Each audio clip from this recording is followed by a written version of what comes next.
Hello friends, welcome to Hindi food. നമ്മളിന്നിവിടെ ദോശയുടെയും ഇഡ്ഡലിയുടെയും കൂടെ കൂട്ടി കഴിക്കാൻ പറ്റുന്ന ഒരു പൊടിയാണ് തയ്യാറാക്കുന്നത്. അത് തയ്യാറാക്കുന്നത് എങ്ങനെയാണെന്ന് കാണാം.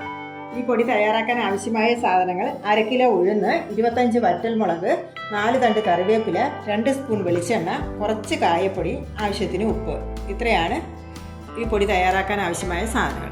നമുക്കിത് തയ്യാറാക്കുന്നത് കാണാം. ഗ്യാസ് കത്തിക്കുക. എടുത്തു വെച്ചിരിക്കുന്ന 2 സ്പൂൺ വെളിച്ചെണ്ണ ഒഴിക്കുക. അതിലേക്ക് ഉഴുന്ന്,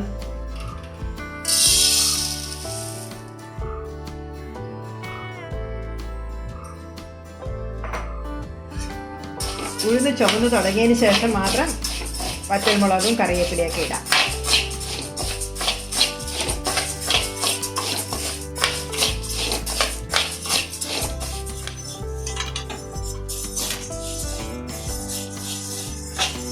ചുവന്ന് തുടങ്ങിയിട്ടുണ്ട്. ഫുൾ ഫ്ലെയിമിലിട്ടാണ് ഞാനിത് വറുത്തത്. ഇനി നമുക്ക് ഇതിനകത്തേക്ക് ഗ്യാസ് സിമ്മിലാക്കിയിട്ട് ബാക്കി ചേരുവകൾ ചേർത്ത് കൊടുക്കാം.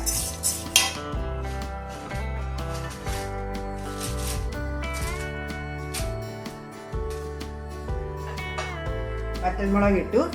ഇനി വൃത്തിയാക്കി വെച്ചിരിക്കുന്ന കറിവേപ്പില ഇടുക. ഇനി കുറച്ച് നേരം കൂടി വറുക്കുക. ഒരു 5 മിനിറ്റെങ്കിലും വേണ്ടി വരും ഇത് വറുത്തെടുക്കാൻ.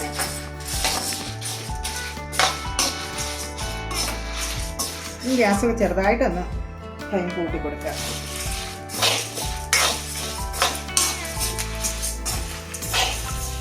നല്ലതുപോലെ ചുമക്കണം. പല രീതിയിൽ ഇത് തയ്യാറാക്കാം. ചിലർ എള്ളും അരിയൊക്കെ ചേർത്ത് തയ്യാറാക്കും. ഇവിടെ എല്ലാവർക്കും ഇതാണ് ഇഷ്ടം. അതുകൊണ്ടാണ് ഞാനിങ്ങനെ തയ്യാറാക്കുന്നത്. 5 മിനിറ്റായി ഞാൻ ഗ്യാസ് സിമ്മിലാക്കി ഇട്ടിരിക്കുകയാണ്. എല്ലാം ചുമന്ന് തുടങ്ങി. ഇനിയിപ്പം നമുക്കിതിനകത്ത് കായപ്പൊടി, ഉപ്പും കൂടി ചേർക്കാം. എന്നിട്ട് 1 സെക്കൻഡ് ഇളക്കിയിട്ട് നമുക്ക് ഗ്യാസ് ഓഫ് ചെയ്യാം. ഇനി ഇത് തണുക്കുമ്പോൾ നമുക്കിതിനെ പൊടിച്ചെടുക്കാം.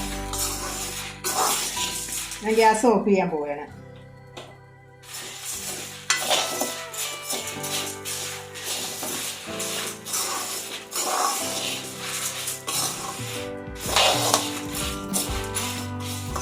ഒരുവിധം തണുത്തിട്ടുണ്ട്. നമുക്ക് പൊടിച്ചെടുക്കാം.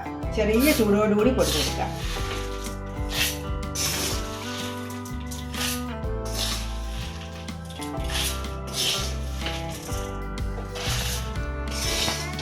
നമുക്ക് പൊടിച്ചെടുക്കാം.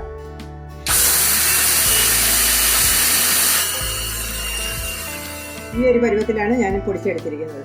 വളരെ നൈസ് ആകണ്ട. ഒരു ചെറിയൊരു തരി ആയാലും കുഴപ്പമില്ല.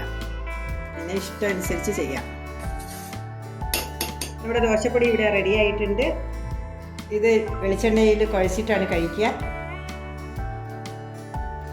പിന്നെ 2 സ്പൂൺ ഇടുക. ആവശ്യത്തിന് പൊടി ഇടുക. വെളിച്ചെണ്ണ ഒഴിച്ച് കുഴയ്ക്കുക.